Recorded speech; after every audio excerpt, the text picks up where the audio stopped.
Picture this. You're in the supermarket buying groceries and you're faced with a choice. Regular priced chicken or a more expensive hormone-free chicken. You see, you're a smart shopper, you want to be healthy and you're trying to do the right thing. So you pay a little extra and pop that hormone-free chicken in your cart.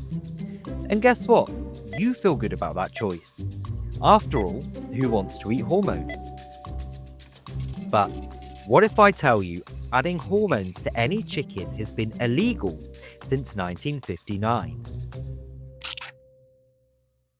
So, does that mean supermarkets have been illegally selling chicken with hormones? No, not at all. For over 65 years, no chicken sold in the USA has had hormones.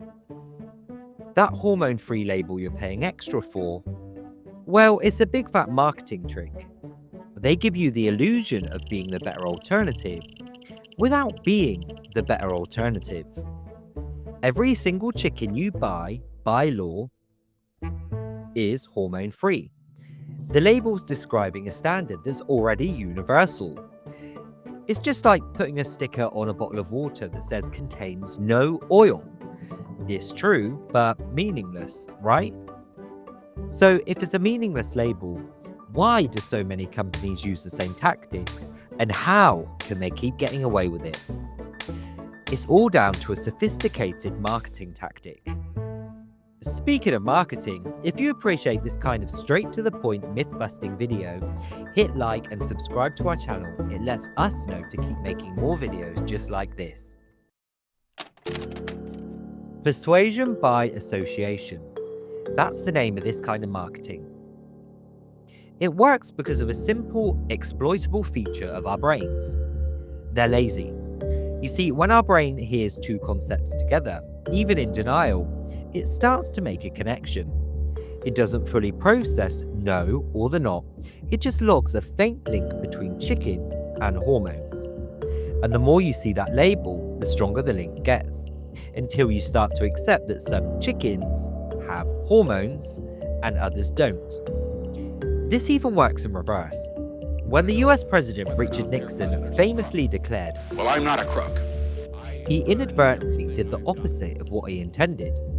He created a permanent link in the brains of the public between Nixon and crook. So if the labels are a little deceptive, how is this even legal?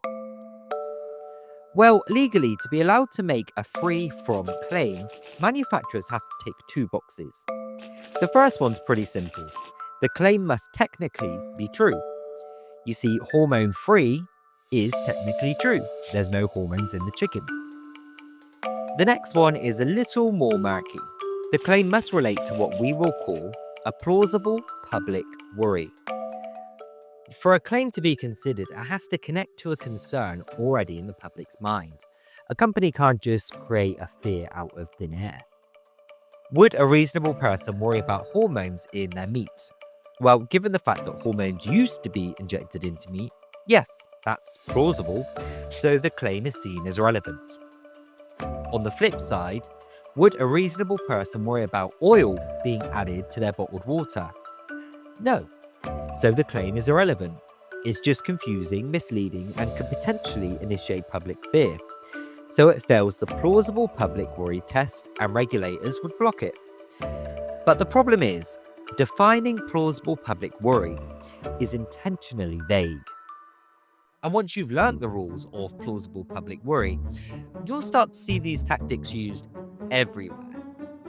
One second, nobody had a problem with gluten, and the next, no one wanted gluten. And with that gluten-free trend, suddenly, gluten-free stamps were appearing everywhere on packaging, on bags of rice, bottles of vodka, and even bottles of water. But these products don't contain gluten, nor ever contain gluten. Rice is rice, vodka is distilled, and water is just water. And how about this one, non-GMO salt? GMO stands for genetically modified organism.